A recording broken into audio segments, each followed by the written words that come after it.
Good evening, everybody, and welcome to this week's episode of the Cool Down Lap presented by Midwest Motorsports. The date today, January 27th of 25. This is episode 41, I believe, and we're bringing it to you here Monday night. Just want to do some introductions here real quick. We do have a guest with us today, so we'll introduce him last year and get into our guest segment. But, of course, Anthony Castor here, the host, driver of the 8 Cup car and the 8 Porsche whenever it can hit the track in the road series. Joined with the 2 Justin Thaler. He's had a couple weeks off. He's back, refreshed, ready to go. He drives the 2 Truck Cup and that loud Ford Mustang that runs around the road course. If you ever watch a stream and they go in somebody's car and you hear a roar, it's usually that Mustang. And last but not least here, James Johnson, the voice of Midwest Motorsports, is also in the booth with us, like he is every week. What's up, James, Fred? how you doing, man? I'm great, man. I'm happy to be here. Good, good, good. Justin, glad to have you back. How you feeling? Refreshed? Not necessarily, but glad to be back nonetheless. I know normally we start our podcast off with a this week of motorsports, which the Daytona 24 probably would have been a lot of talk. But since we have a guest this week, we're going to go into our guest segment and get caught up with them. Mike Scamilla is our guest this week. He was supposed to be here last week, but he's feeling a little under the weather, so we pushed him back a week because we really want to get him on here and talk to him, get to know him, and introduce him in a way to the rest of the league. Mike Scamilla, driver of the 3 Cup truck, and he's also in the Road Series. So, Mike, you there, bud? Yes, sir.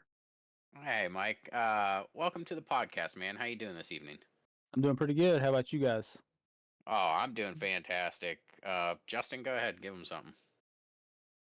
Um, well, the only thing I guess I do have is so I gotta ask.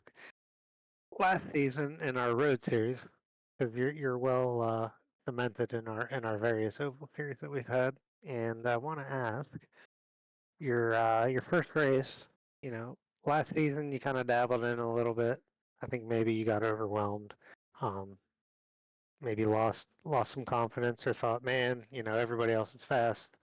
I don't have a maybe maybe the best time and I'm not going to enjoy it. But this year you said I'm coming back, I'm going to race, and the funny part is this year's we changed our format to GT3s and a GT4 field. So what did you think your first race? You had we had Twin Ring Motegi week 1, being in a GT4, which you should have kind of been familiar with. But now, instead of maybe some pros and equal machinery and just having a little faster pace, they just have an outright faster car. So with me last year, when I picked the car that I picked was like driving a boat around, and I was like, well, I don't like this car too well. So then I decided I needed to back out and practice some more. Uh, I think I picked a better car this year, and actually the first race that I ran, I practiced a pretty good bit. Still didn't do too well, but I think it was interesting when I was paying more attention to my rearview mirror than I was in front of me. So that was interesting. With the GT3s coming up on me, and I felt like I was given a lot of room, which I should, but it was making me a little nervous. That was a difficult track to make a move at, regardless whether you were in the GT3 or the GT4. And I know at one point, I think it was towards kind of the end of the race, we are coming into the slow double left-hander there that leads on to, there's a tiny little short chute and it leads on to one of the longer straights there. And I was hoping I was going to get to you about halfway down the stretch leading into the left-hander, but I didn't quite get it, and I was trying to chase down Justin Gleckner, and I said, I'm just going to put the flashers on, and I'm just going to send it up the inside, and I was kind of giggling. I was like, oh, I wonder if I scared Mike into that one because it was quite late. But um, glad to have you in the series. You know what you're doing in the Oval Series, so it's going to be fun to watch your skills advance in the Road Series and see kind of where you might start, the season versus where you finish. Yeah, so I do remember that actually. I couldn't tell who it was because I'm not familiar with the cars. I just know that I was looking in the mirrors. Somebody was way back there, and I was like, okay, they're coming. I'm gonna let them go. Before I could get to where I could make my mind up, it was like boom right around me. I was like, oh my god, never mind. But Well, I thought it was fun. I didn't mean to give you any kind of a heart attack or anything, but yeah, I, it's a whole different animal now with those other cars compared to our last season. So so honestly, that first race, I would have finished better. So I had the last pit stall, on the pit. So when I come off onto the pit, I come around the curve, went around that curve, and as soon as I passed the wall, there's my guy, and I'm looking at him and drove right past him. I'm like, "Are you serious?" oh man, So I had to come back and do it again. yeah, that'll put you behind a little bit. Yeah. So, Mike, I got a question for you, buddy. Yes, sir. How long have you been in? How long have you been racing with us now? I looked back. I found you in season 4, so that's 2 years on our oval side, I believe. Uh, I thought it was 3, but it could have been 2. It I could be remember 3. I remember starting. Man, I don't remember. I was like the number 21 Mountain Dew car or something. It's probably been about 3 years. Wait a second. You mean to tell me there was a time that Mike Scamilla wasn't in a Dale Earnhardt scheme running the 3? Yeah, when I first started, I think it was 21 Mountain Dew, Baja Blast, I believe. No kidding, man. That I wouldn't be able to remember that at all. That doesn't even sound right to me. It I'm just was used to, like I said, I'm used to seeing you out there in a 3 scheme or something close to it. So if you were in a 21 with a Mountain Dew scheme, are you one of those like new converts to NASCAR where you're just the number 3 to fit in or get some clout or what's the deal with that? No, I got more NASCAR number 3 collectibles than you could probably find at a dang store. The flea market Uh, of 65 Dalton. yeah. So somebody else was the 3 or something when I come in the league or something. I don't remember exactly what it was, but yeah, I ended up with the 21 at that time. Okay. And I imagine back then we were probably running the Gen 6 when you joined in, correct? In Cup. Yeah. And I remember you did race Xfinity when we had that running. Did you just recently join trucks over the last couple seasons? Whenever the Xfinity quit, Okay, okay. that's when I come into the truck. Okay, last season or 2. All right, so I'm going to ask you the questions that matter here on the oval side. So, out of the cars we've ran so far in the oval series, do you have a favorite? Is it the Xfinity? Is it the Gen 6? Next gen? So, well, the Xfinity is probably my favorite. The Gen 6 will probably be the second. Okay. Is there a specific reason why? Is it the fact you have to wheel that car? I guess what speaks to you out of the Xfinity car? Yeah, I think you got to drive it more, with the brakes and it's just feels better to me to drive that one. Like the truck to me is just it's flat out wide open most of the time, and you can burn the tires up or you save them. It just feels like it's nose heavy, like pushes with the nose in the later. That's just my feeling. Uh, as far as the next gen, when I get in that, it just feels like it's not in the track. I don't care what you do to me. It feels like it's just on top of the track. Not, it won't dig into it. Mm-hmm. So, but Kind of floaty. yeah, it's just you just can't get it comfortable to me. Okay. Well, I can kind of understand that in a way. To me, it feels too grounded. Like it digs into the track entirely too much. That it's more so a sports car in my feelings than a stock car. I do agree with you though. The Xfinity car is a great car to drive, much like the Gen 6. It just feels like it's uh more of a wheelman's car. Like you can get sliding through the corners, and you're still gaining speed. Whereas with that next gen, once you start sliding that thing, you lose it.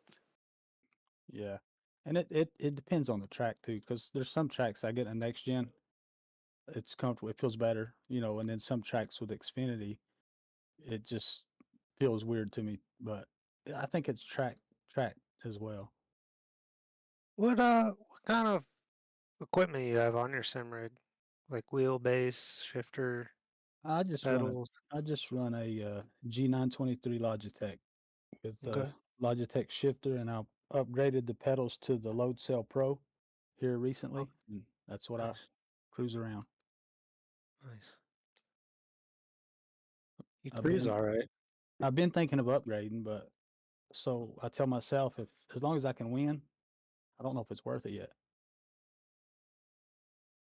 Uh, yeah, I mean that's a good way to look at it. I'm kind of the same boat as you, G923, and I want to upgrade because I've driven on Justin's and Eric Thaler's rigs, and just the pedals and the feel of the feedback on the steering wheel kind of makes you a little uh envious in a way whenever you're going through the corner and you ain't getting that same feedback. So, but I am kind of in the same boat as you. I mean, I'm running decent with my current setup, but it's definitely something that I want to look at in the future. Is there something brand wise that you're looking for? I guess in particular, like Moza or SimiCube. No, not really. I mean, there's so many different reviews. Some, you know, I think it was Huffman. He said his disconnected, and he's got a Moza. I think I'm probably not looking at that one. You know what I mean? If he's having problems, I'm gonna have to be like, no, I don't know about that. But everybody has their different picks, right? I like the Oh, Fanatec. sure. That's probably the route I'll go if I upgrade. But like for you, Anthony, whenever you're passing them guys, just look at them and say, "Hey, my little G923." You got that big old expensive thing. Look at me go. Yeah, look at me go. we Yeah, we don't look down upon anybody because there's dudes in the road series. Brian Coxon, I mean, he has a faulty throttle pedal and it doesn't even register 100% input half the time, and he's always pretty much up at the podiums. That So probably like, helps. I'm not a snob. I was just curious because I know like there's still some guys who strictly do oval and like they just use the paddle. So like I wasn't sure like if you had the uh a proper like H pattern for the trucks or like what you did shifting wise in the next gen and things like that uh for that kind of stuff. So I was just generally curious, but Yeah, it sounds like you're kind of guy you're gonna do your research if you have upgrades in the future. You're gonna definitely think hard about which ones make sense to you. yeah. But at the end of the day, I'm here just to have fun, man. I like racing with all you guys uh, every week.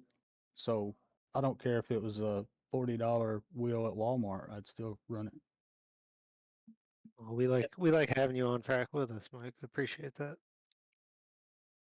So, Mike, do you have a favorite track in the server?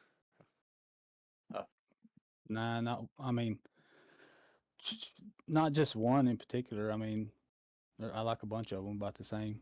All Uh, right, go ahead and list a couple. so I like Richmond, and I like a lot of the short tracks. Homestead's a real good one to me. I like it. I like Charlotte.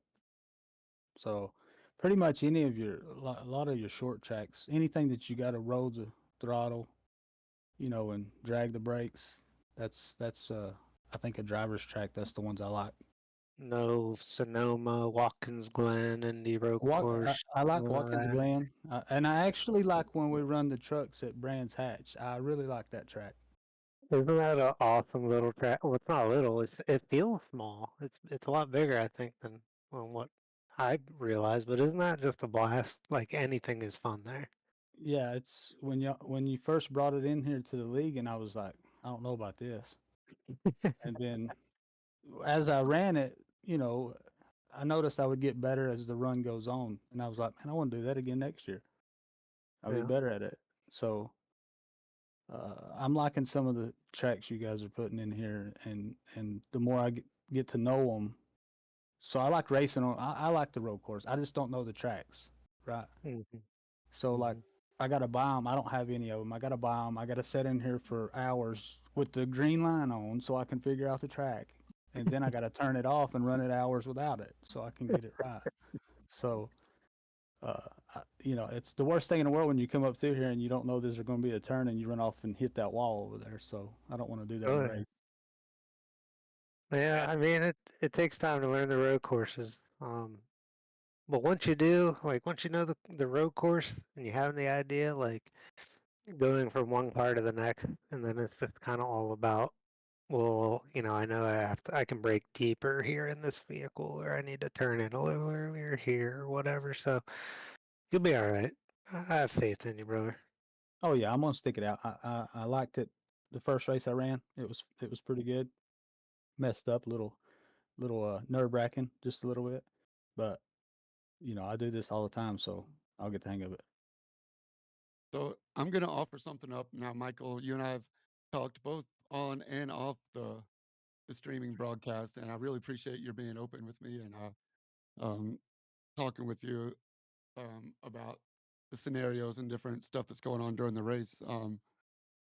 The road series and the oval series, of course, but the road series often has open practice sessions, and I don't know if the time works for you, but um, feel free to jump in there. And anybody, I'm sure, will be able to help you out or even break away in a session if you're feeling like you know you don't have the confidence to run with a 15 group of GT3 pros trying to figure their thing out before the session. But everybody's super helpful.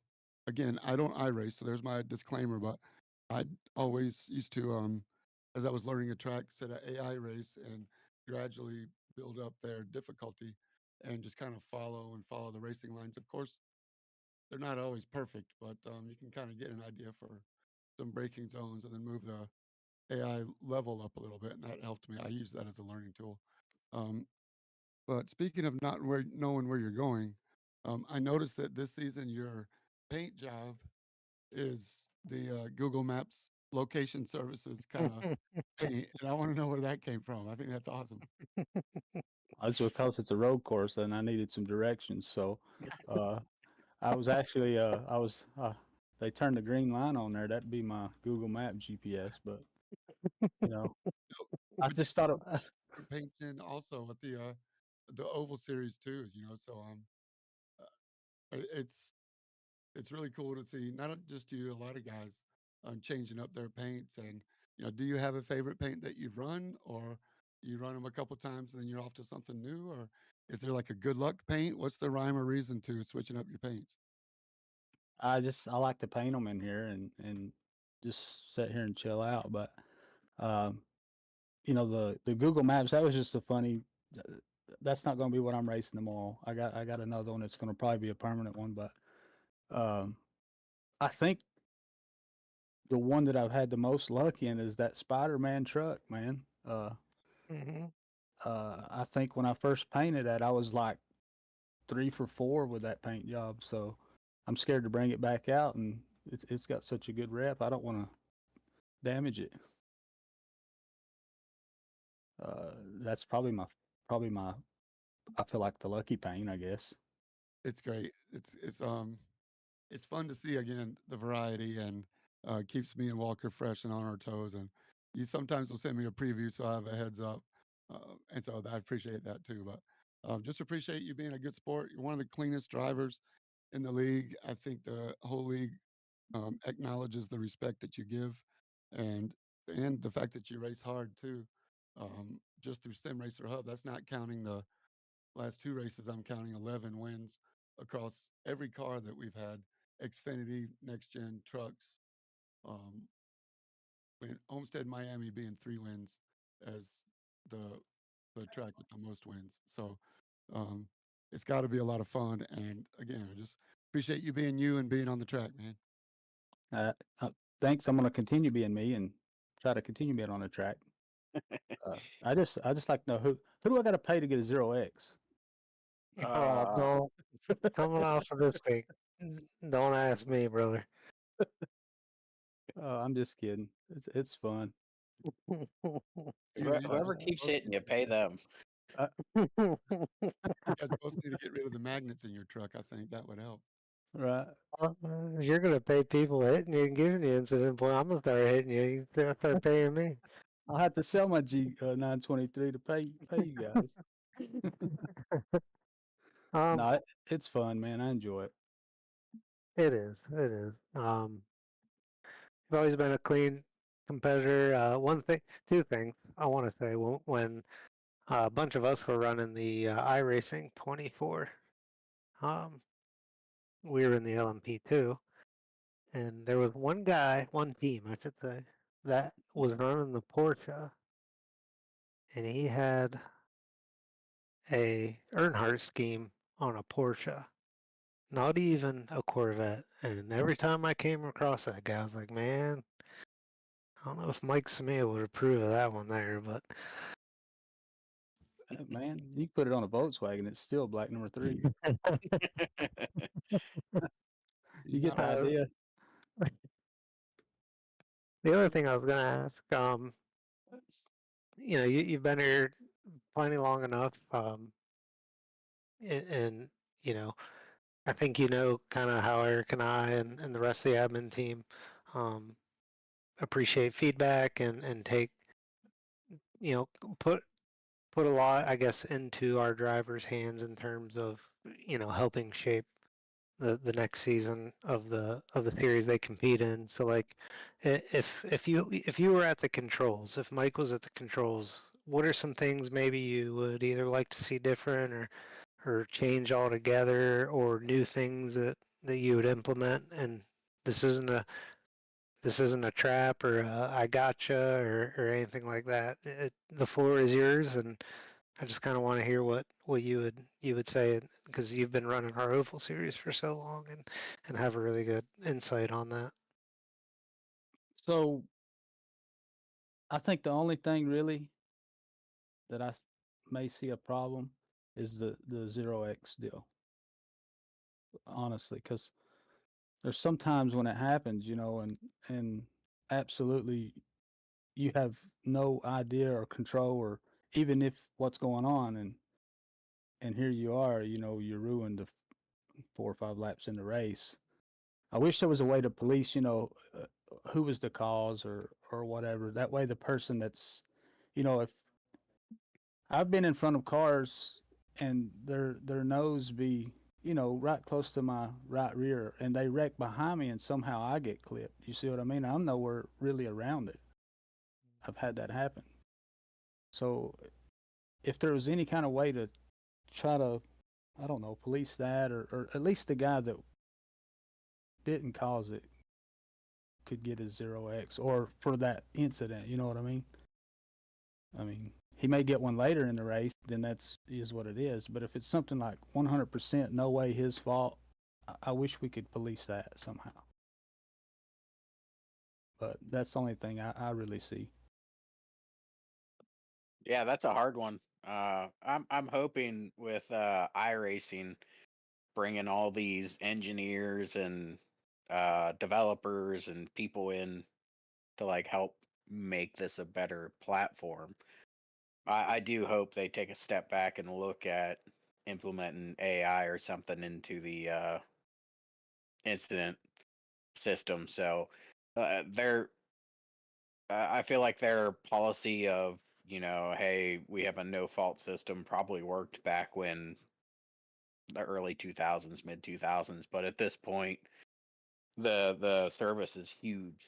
And a lot of people, if you go on like X or anything and you look at iRacing, about half of the posts are people just going on about incidents. Hey, why am I being punished for something that uh, I didn't cause? I just got wrapped up in it. So I think a lot of people echo that sentiment, and I hope iRacing can come in and find a solution for that.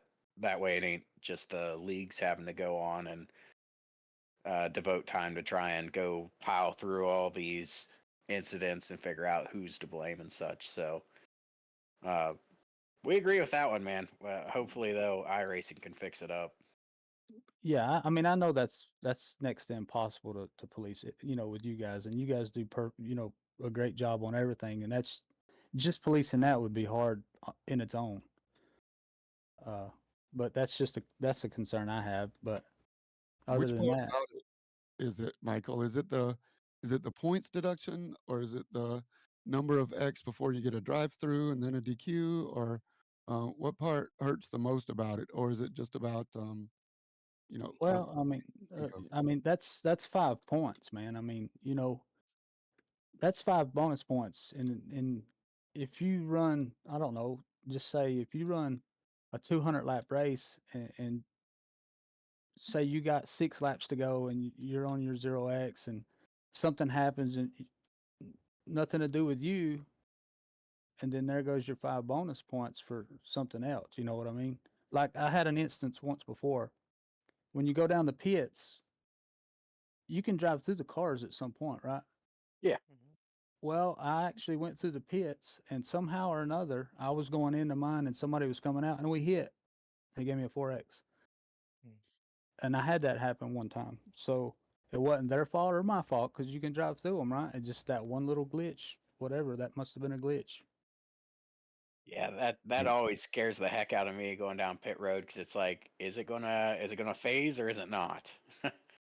And so much of that is iRacing's doing. It's not like Yeah, race controls penalizing you or um, anything else. It's just iRacing. You can't fix it or stop it. It's just an iRacing um, algorithm. So I mean, we hear you. So the points is the biggest part. I think that's something to put in the postseason poll or the midseason poll. Um, we always try to give you a chance to state your feedback, and it's always a point of contention. So believe me when we say that it's heard and we're listening to it. There's no perfect solution, and it is a priority to try to minimize the impact of that. At the same time, encourage people to keep 0x. but all in all, I think the point system this year is fantastic. I think it's great. You know, look how close the battles are. Uh, I'm a little down in the points. I started off the year pretty bad, so I'm just trying to make up some ground. Oh, I'm in the same boat as you, man. I had a rough start to this season, missing races left and right, but it's the fun that brings me back every week, man.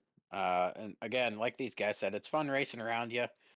Um, Especially at Dover last night. I knew you had a fast car whenever you were tracking me down in the corners and stuff. Uh, but what did you think of Dover overall between the next gen and the truck? Did you enjoy your race there, or was there anything you wish you would have done a little differently? No, I mean so I felt like Dover is a track I struggle at, have been ever since I've been on iRacing. And this weekend, man, I felt like I showed a lot of speed and I improved at that track this weekend. So I'm really happy with how I ran. Uh, I'm not happy where I finished in the trucks, but I'm satisfied with the cup finish. All right. Well, Mike, we're going to go ahead and wrap up this guest segment here, man. Is there anything you'd like to say to the anybody listening, or anybody that's going to be listening to this as a podcast, or uh, is there anything you're looking forward to in the coming weeks between Cup and Truck?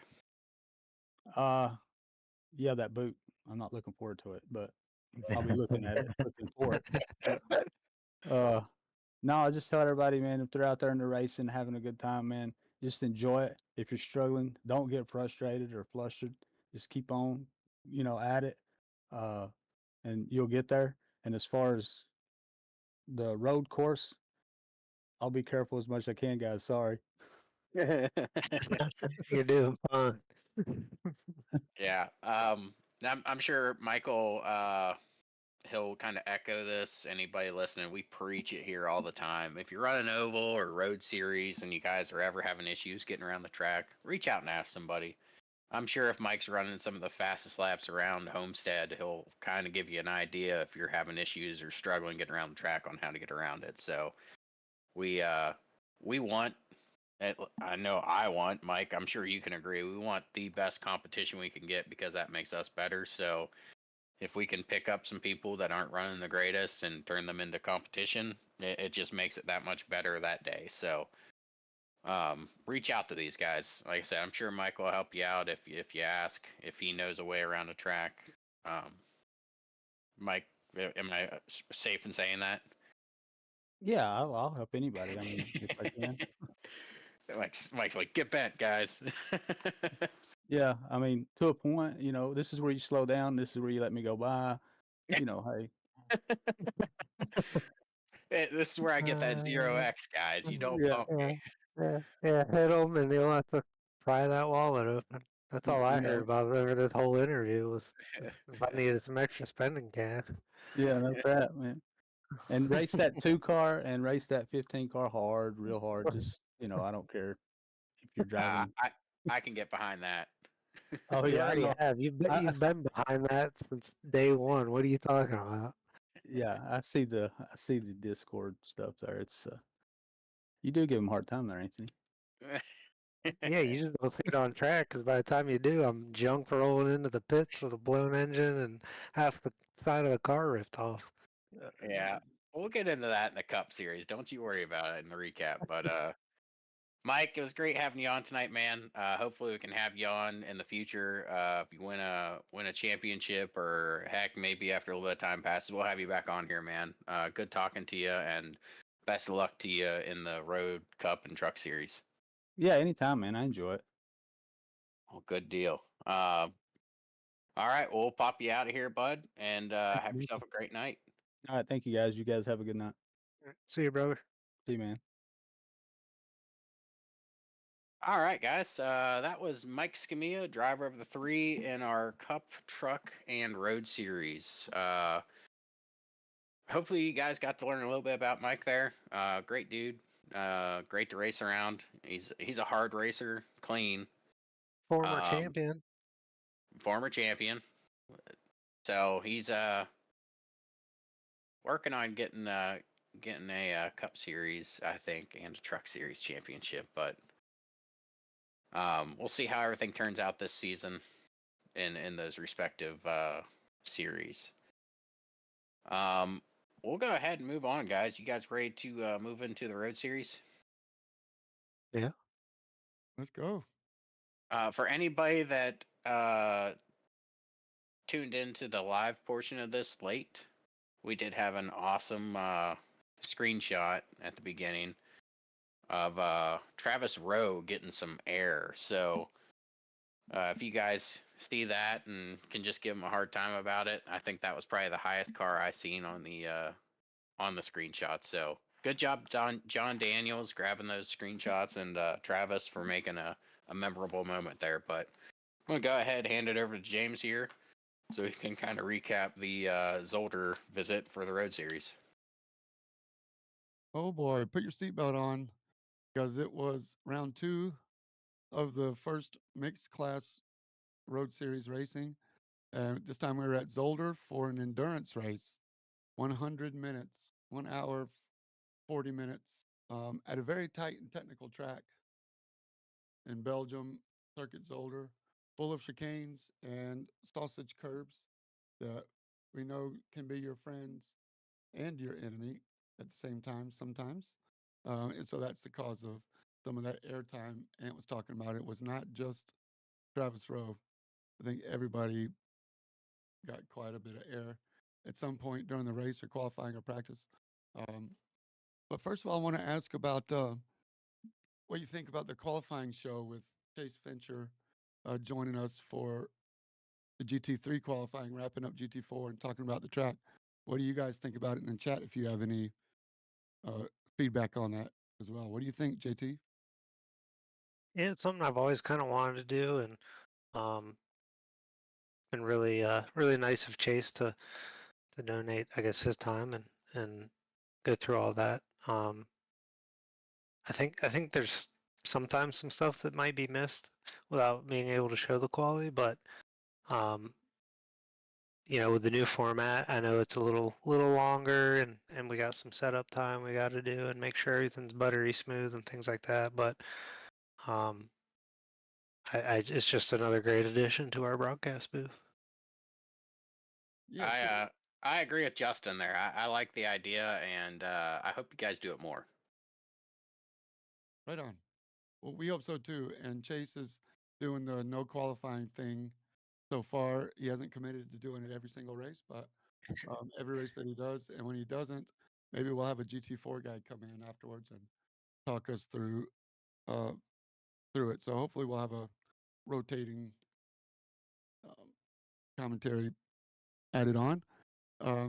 But Adam and I really had a fun time calling the race. Adam's done amazing with getting some of the tweaks figured out on the broadcast, and this one went pretty smooth without glitches. Some on the replay, but once again, I just want to give Adam a shout out. The GT3 side, Jay McNeely put it on the pole. Not a huge surprise, but he definitely earned it in the Porsche. And where is my series? Johan DeRoy was on his tail until he hit the wall on the second lap and dislocated. Luckily, he didn't come back on the track in front of everybody, but it was close. He definitely could have.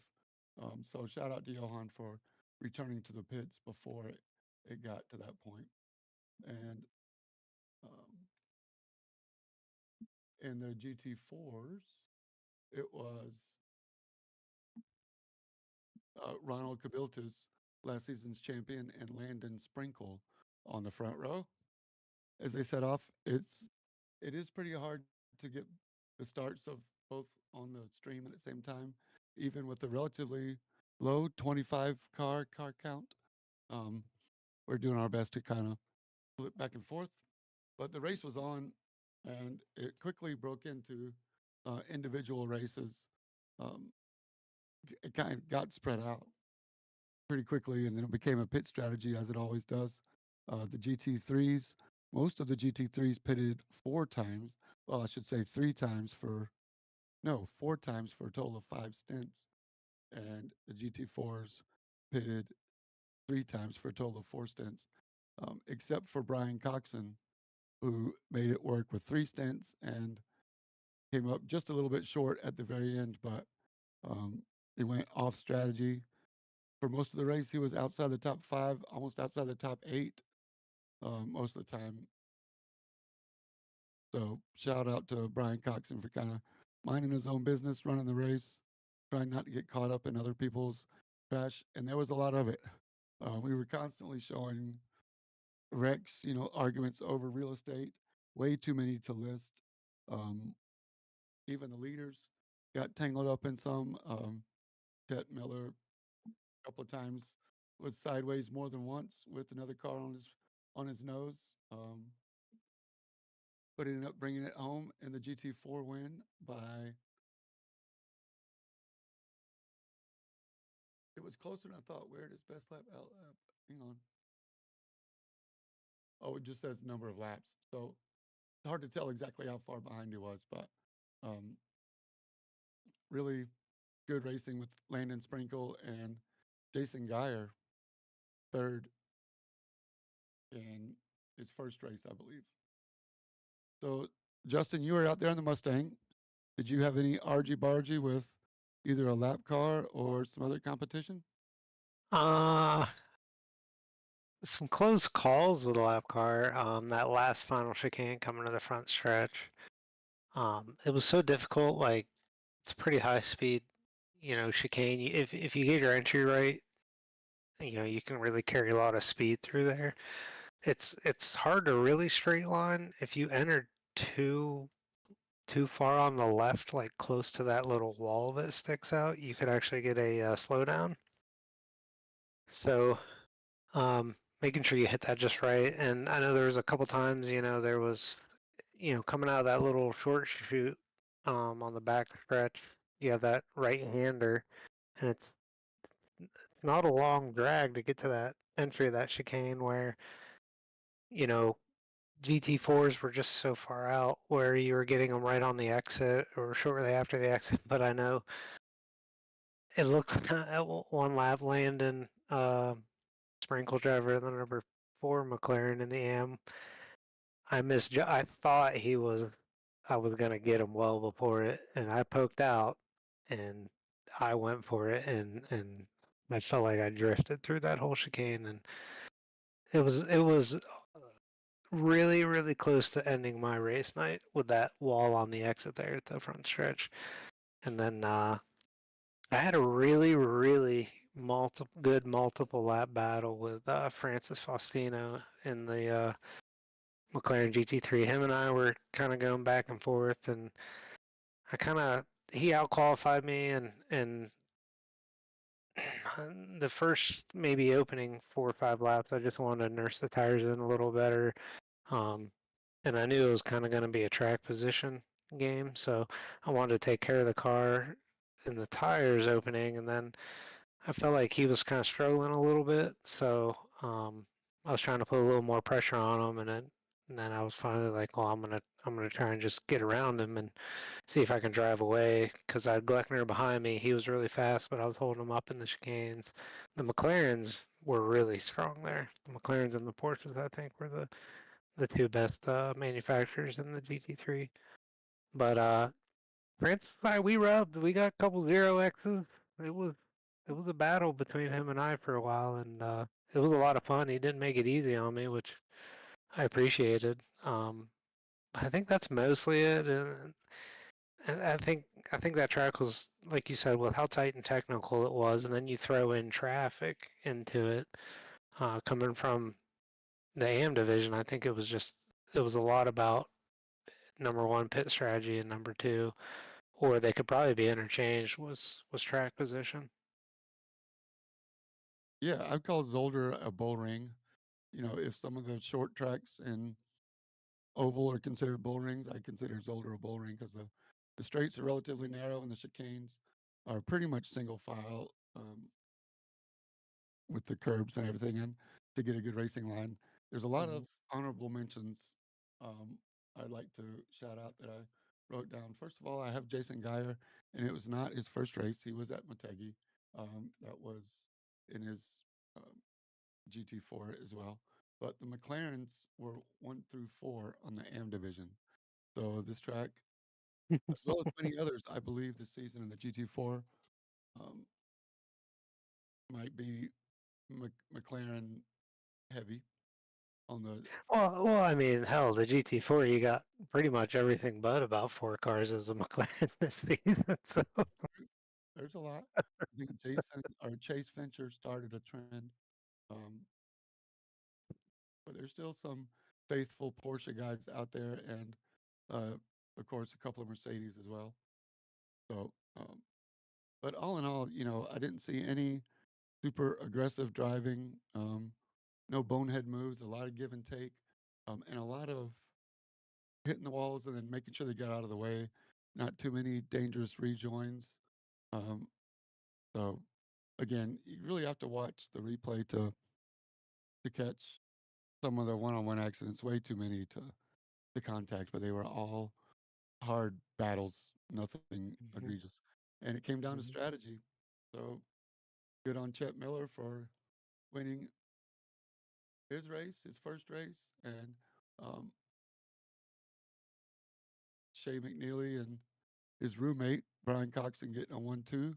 They were pretty excited in the post-race interview. This week coming up, we're going to Red Bull Ring in Austria, which is another sausage curb heavy track, but lots of long straights followed by really tight mostly right hand corners. So, what is tire wear going to be like? Are we changing just 2 on the outside, or are we changing 4 at the stop? Or for you, Justin, at the 2 stops, what do you think we're Yeah. going to see at Red Bull Ring? Oh, it's gonna be interesting. Um, you could see quite a few drive-throughs. Red Bull Ring's known as off-track city, so um, I was in a practice session here earlier. It looks like a lot of guys in the and the Porschos and the McLarens are going to be really, really well rounded there. Those cars can definitely handle the sweeping corners and a little better on their braking as well. The lowly Mustang guy is going to struggle with some of the slower speed and into the braking zones. So I guess I just gave everybody listening an opportunity to know where to attack me. So take that as you will. But I can maybe hold my own in the straights. You might hear that rolling American V8 coming back at you on the straightaway. So it'll be fun. I think it could get tight with some traffic depending on where they're caught, which you're gonna catch plenty of it because the GT3's got to pit twice, and the AMs are only gonna have one pit stop. But I think if everybody keeps it clean, there are some gnarly curbs there as well. Entry to one, the exit of the last corner, um, the hard right hander after I guess the first back straight, if you want to call it that. But um, it's it tends to wear your left sides out more, but I will say I didn't really notice that too bad a tire wear in the GT3, at least in the Mustang. So it'll probably be a game time decision that I'll make the wrong decision when the game time comes. You do have a image to upkeep, so reputation. It's all good. Well, we're looking at the points, and Shea McNeely with 2 wins, obviously is the points leader, but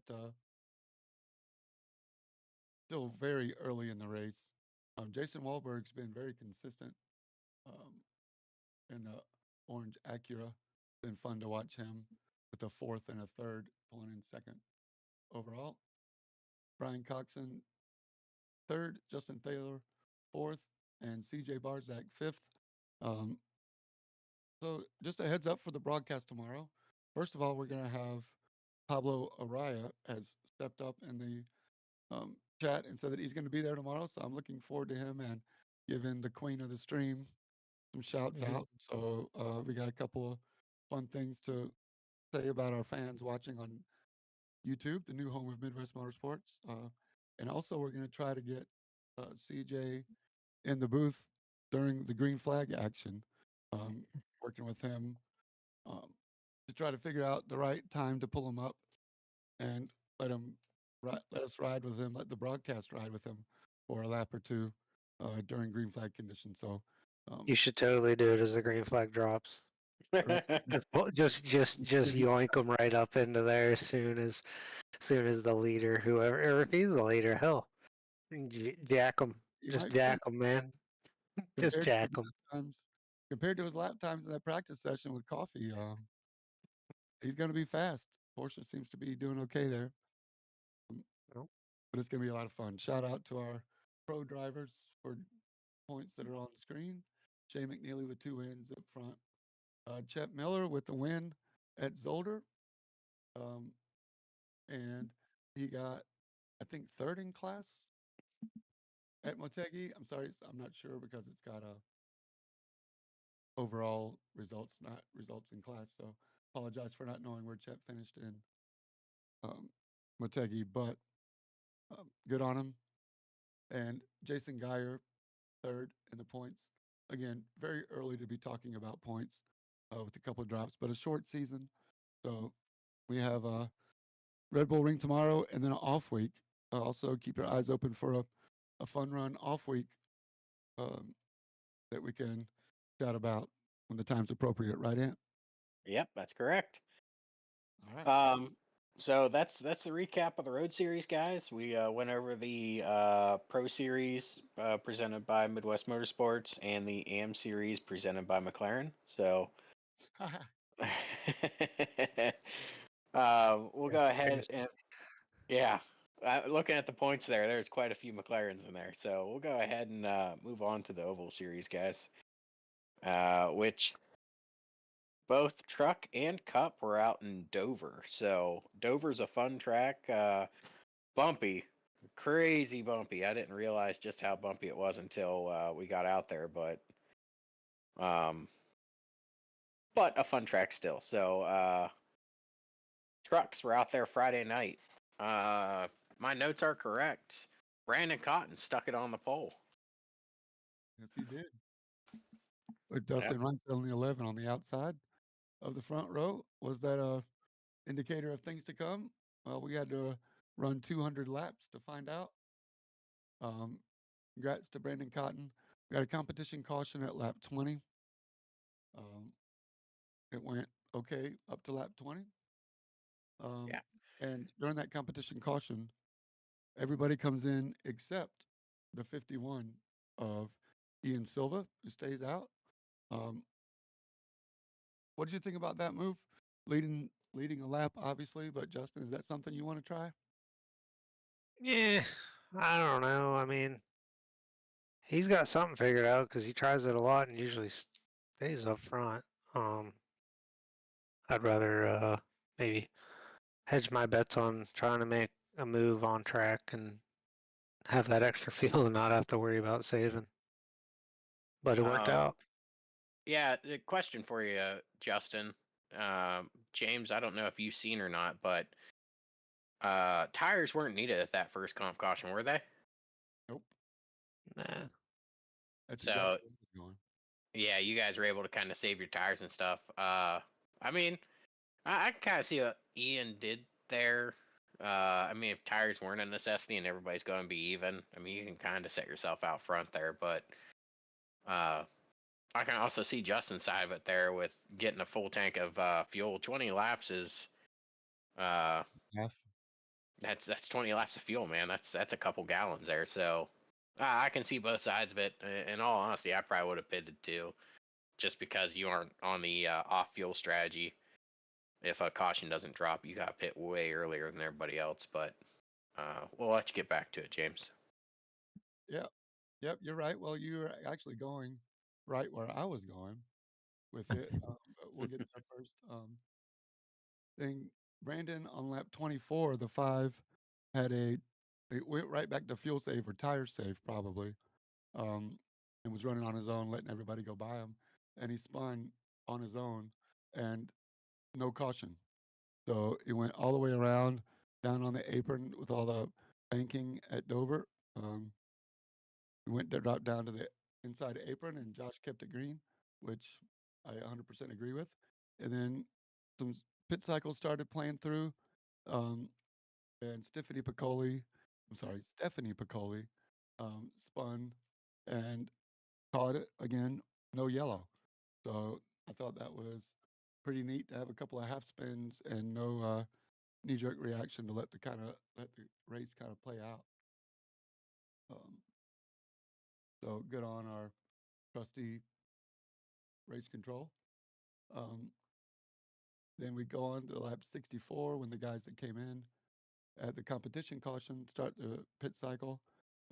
Then lap 89, Stephanie Piccoli spun, but this time she did get collected by the 96 uh, of Travis Jones, the 6 of Robert Sanders, and the 23 of Tyler Short was up on the top wall and still got tangled up with the cars. So that kind of brought out the yellow. That yellow is the one that put, um, kind of reset everything. Everybody was able to come in and get gas.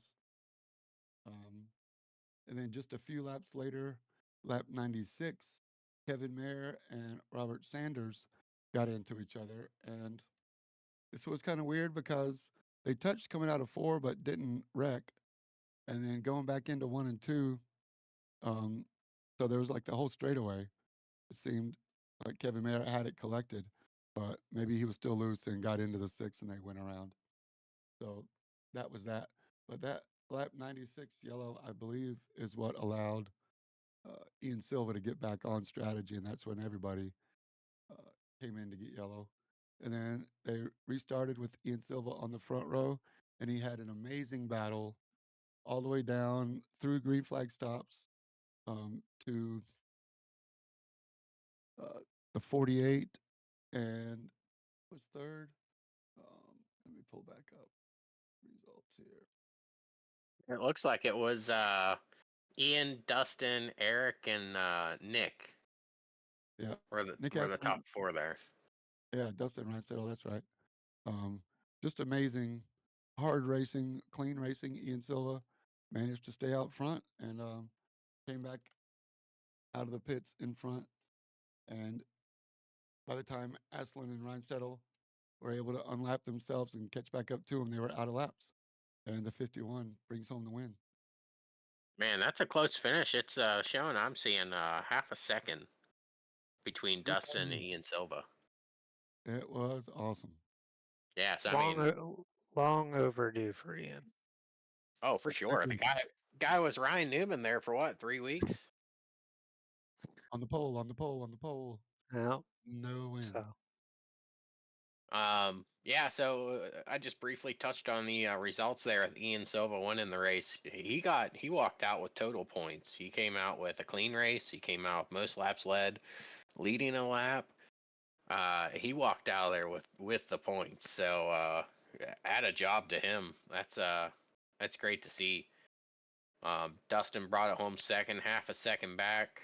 Eric third, got a podium finish. 3 seconds back. Nick Asplund, 0.3 of a second behind Eric Thaler, so that was a fight there for third place. Brandon Cotton surviving that spin, coming back from that self spin around lap 80. He ended up with a 5th place finish. So that goes to show, man. You can always claw back from these things. So good job, Brandon, on bringing home a top 5. And you got Trevor Mack, Brandon Thayer, Justin Thaler, Jason Phillips, and Kevin Mayer rounding out the top 10. So great run for everybody there. It's good to see Jason continuing that success, man. Rookie of the Year honors, I'm telling you.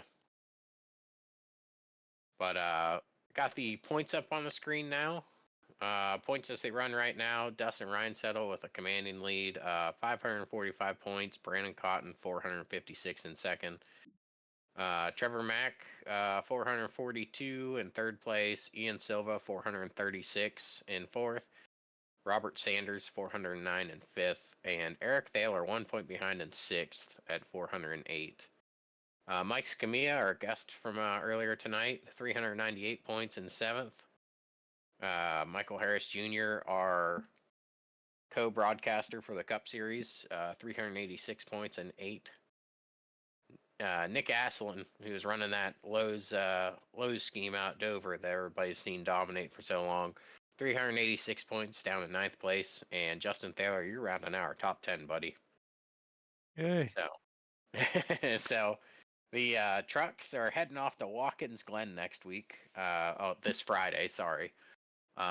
It is the regular setup that we always run there in trucks. Do not practice the boot because you will not translate that over in the race. So, that ought to be a good race. Justin, I know you're looking forward to that one. Eric always puts on a good show out at Watkins Glen. It always seems like you two kind of fight for the lead there for a while until somebody has either a speed on pit road or gets themselves out of shape in one of the corners. Are you expecting, going into this, another fight like you had out in Sonoma between yourself, Dustin, and Nick? Yeah, of course. So, absolutely. So it's going to be another one of those white knucklers where you're basically you're forced to race hard the entire race because there's somebody breathing down your neck. I prefer it to not be that way. Well, I was just about to ask. So I know in seasons past, man, you'd have like a 10-second lead. Like I said, you and Eric would kind of run away, and one of you two would normally have an issue to where the other one gets a gap. And I'm sure at that point when you get that gap, you just the tension kind of goes away, the stress kind of drops off a little, and you just kind of cruise, right? I mean, it'd be nice, yeah. Just worry about just managing your pace versus hell, it's time to go, or do I have to defend here? Where can I maybe break a little bit later? Not maybe lock up a tire or spin out or things like that compared to, this guy who had a hefty lead on and now they're chasing me down, things like that. So, um, I mean, it's good. I'm not gonna.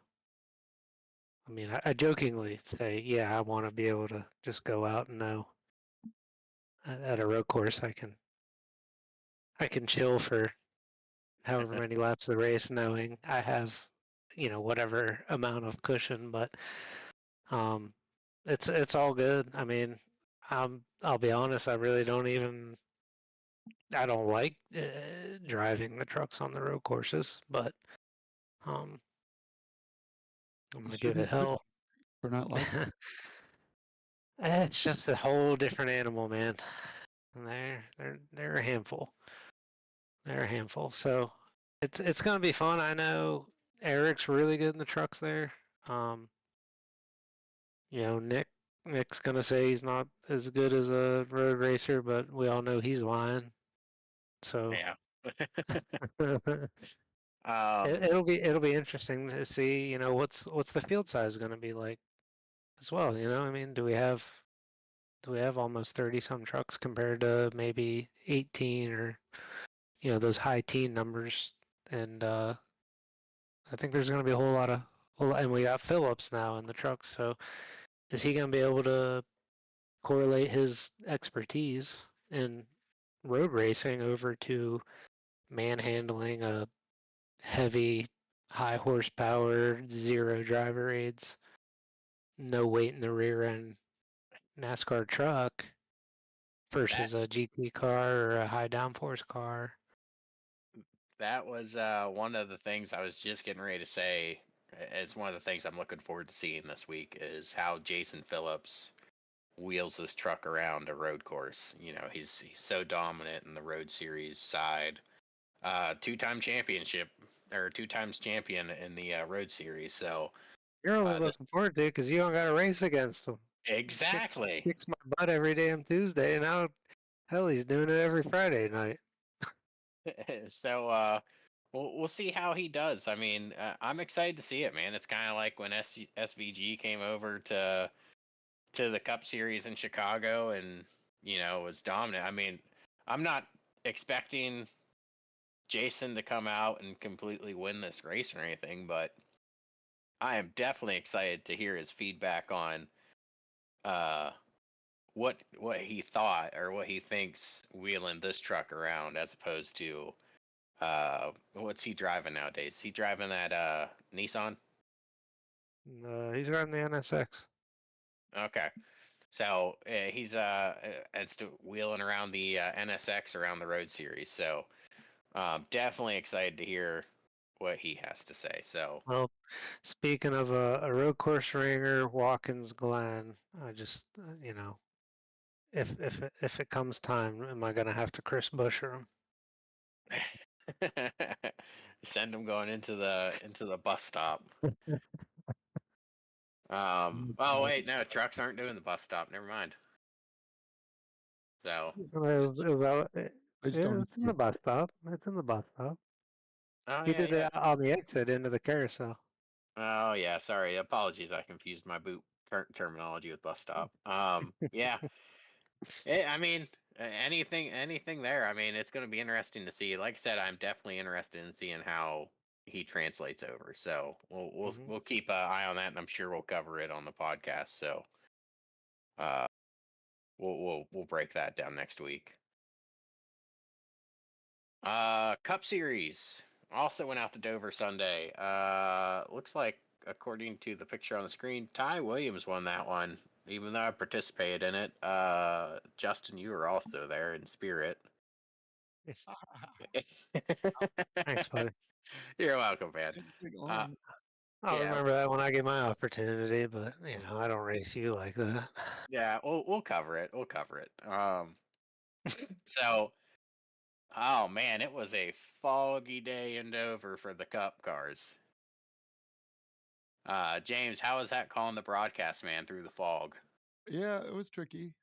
It was a challenge, but we did it. I think I mean, we went in car a couple times, and you could see that the visibility was not as bad as it's appeared on some of the outside the car cams. Even the static cams appeared to be hazier than it looked when we went in cockpit. But either way, I mean, you guys were in the race. Tell me if it was a factor. All right, Justin.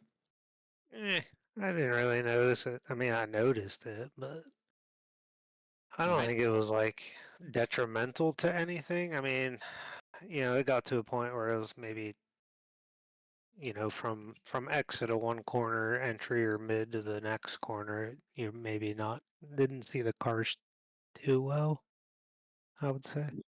Is that what those guys told you right when they ran into you? So let me get into this. We were going 200 laps, competition caution at lap 25, and before we got there, I believe it was lap 18 or 19. Um, Justin gets a run on the 99, and then the 99 just kind of right hooked him.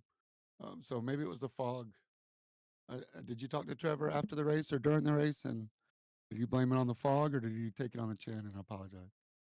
Uh,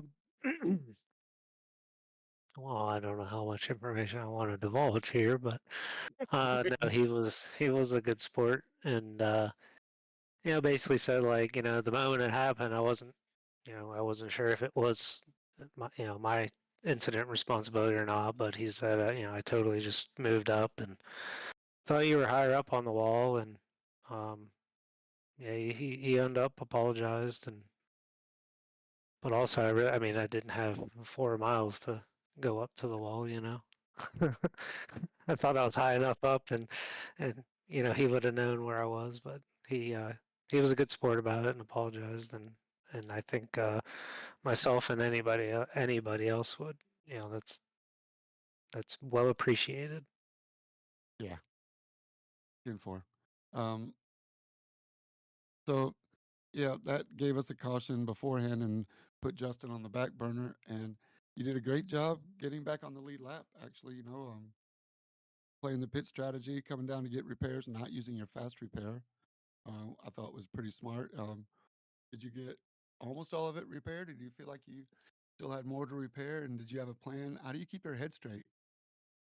No, there was plenty more that was that needed to have some attention done to it, but I just tried to chip away at as much as it as I could at the time, just knowing it was stupid early, and I didn't want to blow a fast repair, and because things may happen later in the race. I don't know. A little bit of foreshadowing there. But before Yeah. we get to that point, Jason Huffman in the 4, we were in the broadcast and went in cockpit with him, and he didn't even turn. I didn't know if he was trying to do a Ross Chastain Hail Melon at Dover or what, but you could see him going into the 4 and sailing it in, and you could tell his wheel was disconnected for whatever reason. Um, so I hate it for the 4. Sure, he's pretty frustrated. But shout out to you, Justin, for getting it down, getting in the pits, and just putting it behind you. I hope, and hopefully you get a response from whoever it was that wheel you had and get it fixed. Mm. Yep. Then we went racing back again, and tires. I love the 40% fuel. It's 40 for the next gens this season, right? That's correct. Mm-hmm. Love it. I love the green flag short runs. It's not everybody's cup of tea, um, but it seems to me like the green flag stops really animate the race. Um, Again, it could be me. No, I agree. I was kind of skeptical, in my opinion. Going into our admin meetings, I was kind of pushing for a larger fuel tank to make it to where you have to save your tires. But I feel like going with the smaller tank is actually added more pitting to the fold, which definitely shakes up the standings a lot because you have to be disciplined getting on the pit road or you're going to get a speeding penalty. And we've seen some of our faster guys throw away a race, Eric, by speeding on pit road. A couple times, not just Wow. once. Um, Wow. well, hopefully that call out kind of helps him to, remember every time he goes on the pit road, he's gonna be like, "Oh man, Anthony's watching." But Wow. Don't be um, surprised when you don't see the server in your Discord anymore. I was gonna say whenever I call out 8 going to pit road, Eric's gonna mic up to Josh, black flag the 8. So Well, you uh, heard Michael Samia say that he may have thrown Eric off on that one because he was down on the apron when Eric came into the pits late and threw his Yeah, car. but I mean, I don't know if you can. Excuse. He's my brother. I love him. I look up to him, but I don't know if you could blame another car for that. I mean, you got to have your own awareness too, you know? Of course. yep. To go easy on the Godfather. All right. So after that, we saw the 61 get into it with the 83. That was just an argument over real estate and concrete coming out of turn two. Um, I don't know if it was the right hook or if the guy came down, but either way, they got together. It was more than net Cody. Definitely fenders overlapped in the replay, so um, it was real. We went back racing at 91, and I think a couple of people were still off strategy, um, but we already know the winner, Ty Williams, and at this point, he's mired down outside of the top 10. Um, so with only 18 trucks in the field. So he's working hard to just mind his own business and get back in the race. Conserve his tires, maybe. Um, what? Not sure. Uh, was this another tire limited race, or were you really watching the fuel? Because I know even though the laps were the same, you only had 3 sets of tires on the ground. Uh, Can you it was speak to an that? it was another race where you had to watch your tire wear, I would say. I wouldn't say tire wear necessarily, and Justin, you can probably speak to this too, but you could really heat those tires up if you were diamonding that track hard. Um, Oh yeah. Yeah. I know towards the middle of my runs, I would start diamonding just to try and change up the way I was going around the track to try and conserve tire. And if you diamond it, like stay, I don't know, 20 laps straight or 15 laps straight, you get to the point where coming out, like you are super sliding. So then you have to change your track to get out of the diamond and try to go through the middle of the corner and cool your tires down. Like it was, I wouldn't say it was tire wear, but it was tire management for sure. I like it. Yeah. Well, Yeah. that was lap 94. And then, you know what they say about cautions, breeding cautions. We had a restart at 95 or 96, and it didn't take long. Lap 97, a couple guys, mainly the number two and the number five, were running side by side, looking up. And Taylor was on the inside, Brandon Cotton was on the outside, and Cotton bounced off the wall. And he's got a car in front of him um, who actually moved down, but the five also moved down into the two. Um, so it looks kind of like at first glance like the five got a right rear hook, but really the distance off of the wall from the five definitely made a move, trying to go around the yellow car in front of him, Chris Vinson.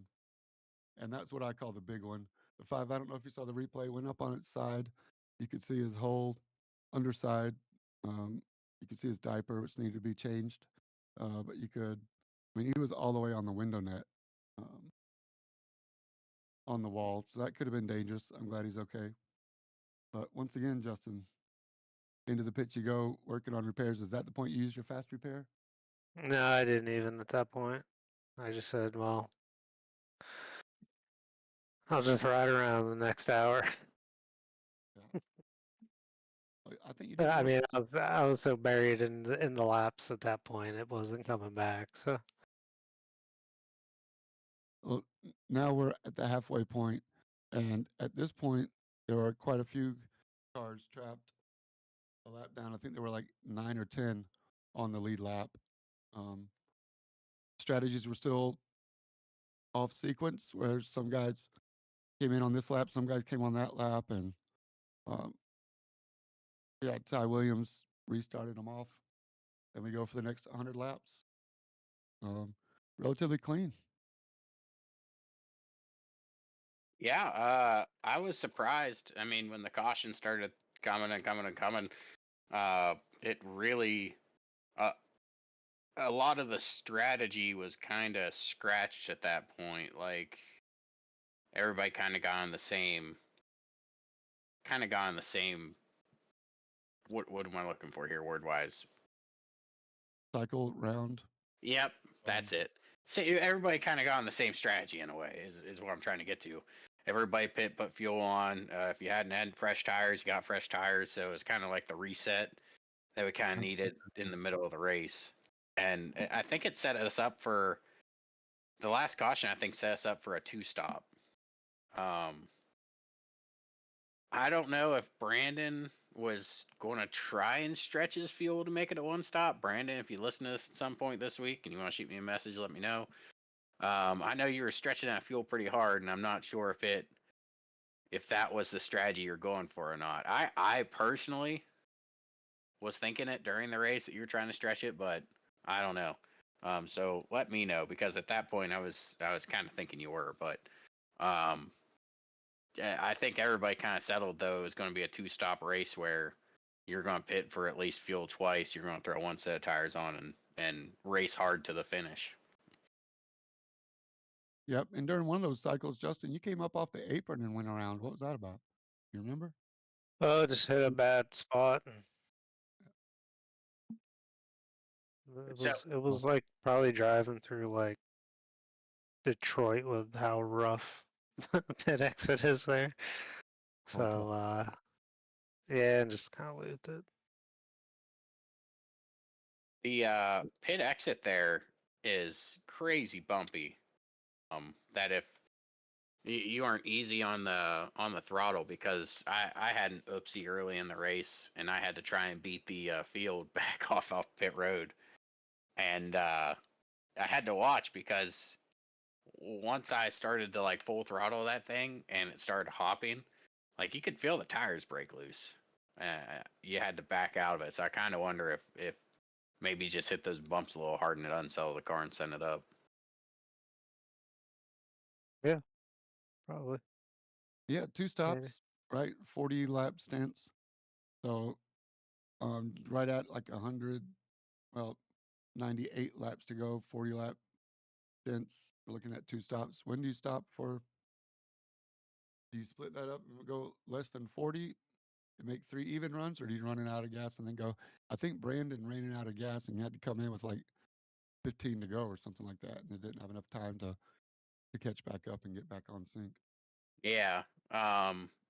Anymore, when I try to do that last pit, I try to pit with just a little bit of fuel over.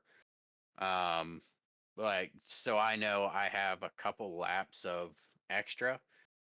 I don't really want to play it close. I know we have that iRacing fuel calculator, or the iRacing crew chief that goes in and says, you want 1 lap extra, 2 lap extra. I ignore that thing. I fill it up because I've been burned by it once and haven't trusted it since. JT, I'm pretty sure you shut yours off like the week they released it. Yeah, the update though, they did fix that, so it's pretty accurate telling you what you need left. Okay. Yeah, I still don't trust it though. So I always I just run it to where I know I need a couple laps of fuel extra and I fill the thing up. That way I don't have to worry about running out and losing a race because of that. But I do want to point out me and Trevor McLaughlin had one heck of a race on the pit road. So I don't know if the stream caught it, but going down the pit road, I think I was about a second behind Trevor.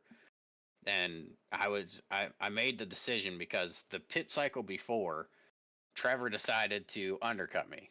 So he pitted the lap before I did, and let me tell you, man, he had like a 6-7 second gap ahead of me after that because he was just able to go out and lay some heaters. Like I think he laid one of the fastest laps at that time on that outlap. So he was able to put a gap on me. So I told myself, I was like, all right, I'm a second behind him.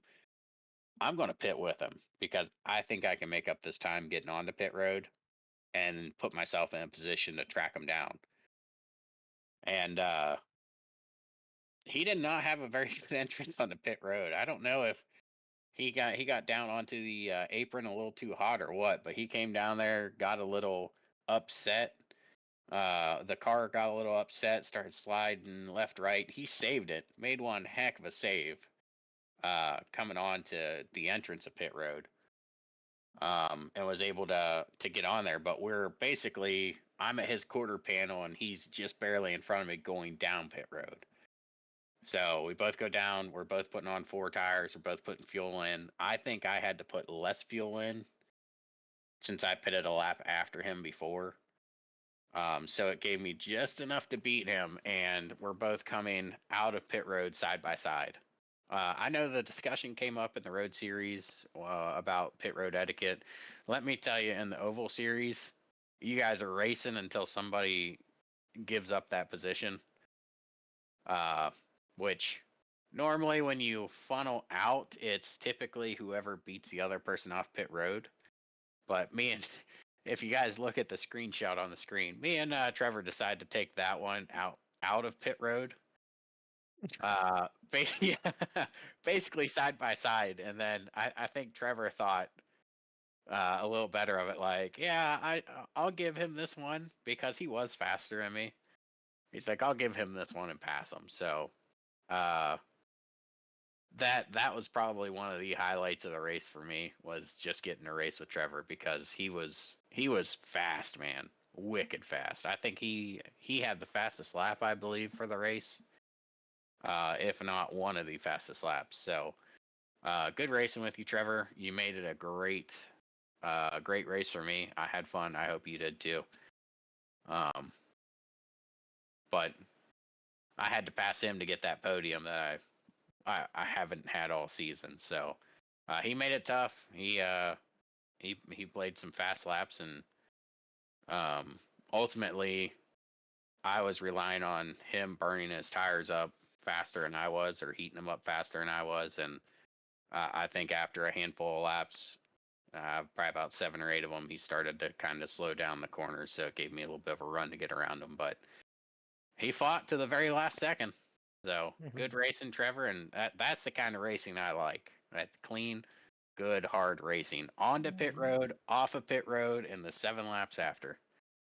Could have wrecked him, Trev. Just dooring him right up and giving him a penalty for unsafe pit exit. Yeah, there we go. Yeah, I mean, he could have. Look at that, man. I could have just got pushed right up there into poor Kevin Mayer coming around. But no, it was fun racing. Clean race for me. I didn't get into anybody, but congrats to Ty Williams taking the win home. I think Dustin got that down to within a second, but wasn't able to pull off a pass or anything. So Dustin brought home second, and I brought home 3rd place to tie out the podium. Brandon Cotton, I believe, came home 5th. Trevor Mack 4th. I can't remember the rest of the top 5 though, so you have to excuse me, guys, on that one. But you did great, Ant, right up to the point where you blinked out before the interview. Dude, I got super fortunate. My internet didn't kill when I was racing beside Trevor Mack, because that would have been terrible. But now I'm happy, man. Happy to get my first podium of the season. Happy it was at Dover because I had 3 laps of practice prior to that session starting, and spent probably the first 100 laps of that race trying to figure out how to get around it. But it was good. Well, so, a lot of fun. Congrats to Ty Williams. Yep, congrats to Ty. I'll go over the points here real quick, guys. Eric and Ty both tied for the points total there. if you guys want to look at that real quick, 493 between first and second, bonus points. There's a 1 point difference there. So if Ty would have one more bonus point, if they were even up on that, he'd be ahead. But aside from that, man, that's tight racing there. Brandon Cotton in third place, 477 points. Justin, you're 1 point behind Brandon Cotton in fourth at 476. Dustin down in fifth at 454.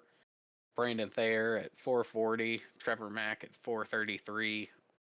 Walker's down there in eighth at 421. Aaron at 399. I gotta message him and see what's up with the last couple races. I know he's had a spell where he hasn't finished the last two, so I'm hoping to get him on the podcast at some point too in the future. And Sean Cunningham wraps up the top 10 at 395. So good job, guys. Dover was a great race. We had a couple cautions, but it's a short track. I guess it ain't really out of the ordinary. Shorter track. So you guys are off to the Watkins Glen International Raceway, but with the boot. So anybody that runs the road series or runs the 6 hours out at the Glen knows the boot section well. Anybody that has not, I just posted a practice session in the practice session details in the Cup Series chat. So before the race, you'll have ample time to run it. But don't wait till then. Hop into a test session, learn the track, learn the section. It'll be a fun one. I'm sure Justin's going to have a battle out front with him, Ty Williams, Eric. Dustin, I'm sure, is going to throw his name in the hat. So I'm looking forward to it. Walker has some good speed out at the road courses too. So James, you're going to have a lot of action to call, man. I think the key is going to be getting out of the carousel, which is out of the bus stop. And normally you might conserve some tire on the left front going around the carousel to get ready to head down the short chute, that little short straightaway after the carousel, but then you get to go. But now in the Cup Series, the long track, you got to get your foot in it early and make that long run down to the top of the laces down there. Mhm. Yeah, and you gotta watch with the Cup car. It's not like your guys' Road Series car with the ABS and traction control and stuff. When you light them rear tires up, it's gonna go Nah, quick. So. you can slam 100% brake. You can just mash the throttle. I mean, just wind it out. But Just go for it.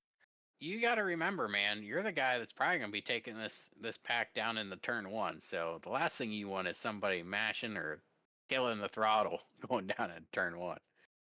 Can't wait. All right, guys. Well, we've kind of gone over our allotted time for the night. I wanted to cover a little bit of the Daytona 24, but we'll just have to let that one rest with the real racing discussions there in Discord. So The Bush Clash too. Watch out. yeah, yep. Clash this weekend. Racing is back, guys. Daytona 24 rung it in, and we're back to it. We got the Clash, and then Daytona 2 weeks from now, and the season takes off. So, I'm excited. But we'll be back next week to cover everything, go over the Road Series, Oval Series, and again, we're on Jason Phillips' watch to see how he does out at Watkins Glen. So, we'll recap everything. But until then, everybody have a great week. If you're racing, best of luck to you. If you're watching, watch, like, share, subscribe, do everything you can to kind of bump up the broadcast, whether it's the podcast, the truck, cup, or road. But until then, guys, we'll catch you next week. Keep the rubber side down. As always, make sure you stay in your lane.